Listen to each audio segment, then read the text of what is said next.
আমরা শুধু দেশময়, পাড়াময়, গ্রামময় ঘুরে বেড়াই, কাজ করি। আজ ঘুরতে ঘুরতে চলে আসলাম বাবু ননী গোপাল ঘোষের বাড়িতে।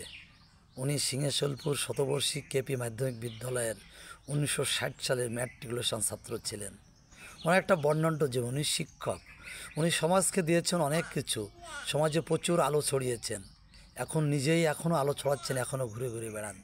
উনি বার্ধক্যে, ওনার বাল্য স্মৃতি মনে স্মৃতিচারণ করে উনি আবেগ আপ্লুত হয়ে পড়েন। ওনারই বন্ধু ছিলেন বাংলাদেশের রাজধানী উন্নয়ন কর্তৃপক্ষ সাবেকের রাজুকের সাবেক চেয়ারম্যান আজিজুল হক মিনা। ওনারই বন্ধু ছিলেন রফিক। উনি বিমানের পাইলট, বিমান চালাতেন। সবাই বছরে একবার ঢাকা থেকে আসলে এখানে ঘুরে যান। ওনার মেয়ে বললেন, কাকুরা প্রায় আমাদের এখানে আসে। উনি শুনেছেন এই স্কুলের পুনর্মিলন হবে। উনি খুব আবেগ আপ্লুত যে নতুন পুরাতনের মেলবন্ধন হবে, পুরাতন বন্ধুদের ফিরে পাবো।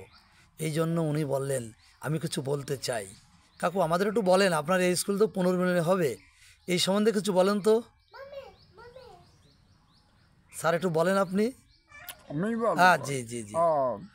তা পুনর্মিলন যদি হয়, নতুন পুরাণের মিলন হবে, এটা তো খুব আনন্দের ব্যাপার। আবার সেই 50 বছর আগে যাদের সঙ্গে কথা বলেছি, যাদের সাথে মিশেছি, তাদের সঙ্গে আবার দেখা হবে, হাসি খুশি হবে, কত আনন্দ হবে, সে আনন্দে বুক ভরে উঠবে। এই আমি ছাড়া আর কিছু আশা করতে পারি না। ধন্যবাদ ধন্যবাদ। তা সকলকে কি বলছেন, সকল উদ্দেশ্যে কিছু বলেন। আপনার প্রাক্তন ছাত্রছাত্রীদের উদ্দেশ্যে কিছু বলেন আপনি। আমার প্রাক্তন ছাত্র আছে, ওই গৌতমরা 2 ভাই। এই স্কুল থেকে স্ট্যান্ড করেছিল তারা। এই প্রথম স্ট্যান্ড করে আজিজুল হক, নবম স্ট্যান্ড। তারপরে গৌতম করে, তারপরে চাচড়ির সোমনাথরা 2 ভাই করে। তারপরে মানিক দত্তর, রতন দত্ত স্ট্যান্ড করে। এটা বর্ণাঢ্য স্কুল আসলে। আচ্ছা, তারপরে আর মনে নেই। আপনি কি কোন বোর্ডের অধীনে পরীক্ষা দিলেন 60 সালে? 60 সালে আমি জানুয়ারি, ফেব্রুয়ারি, মার্চে পরীক্ষা দিয়েছি। কোন বোর্ডের অধীনে দিয়েছিলেন? কোন বোর্ড? ঢাকা বোর্ড। ওই সাব ডিভিশনাল হাই স্কুলে।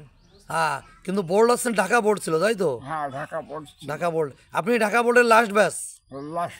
হ্যাঁ, আপনাকে অভিনন্দন, ধন্যবাদ আমাদের সাক্ষাৎকার দেওয়ার জন্য। আপনি যুগ যুগ ধরে বেঁচে থাকবেন আমাদের মাঝে, আপনার ছেলেমেয়ে ছাত্রদের মাঝে, এই জ্ঞাতি গোষ্ঠী সবার মাঝে। আপনার সর্বাঙ্গীন মঙ্গল কামনা করে আমরা এখানে শেষ করছি।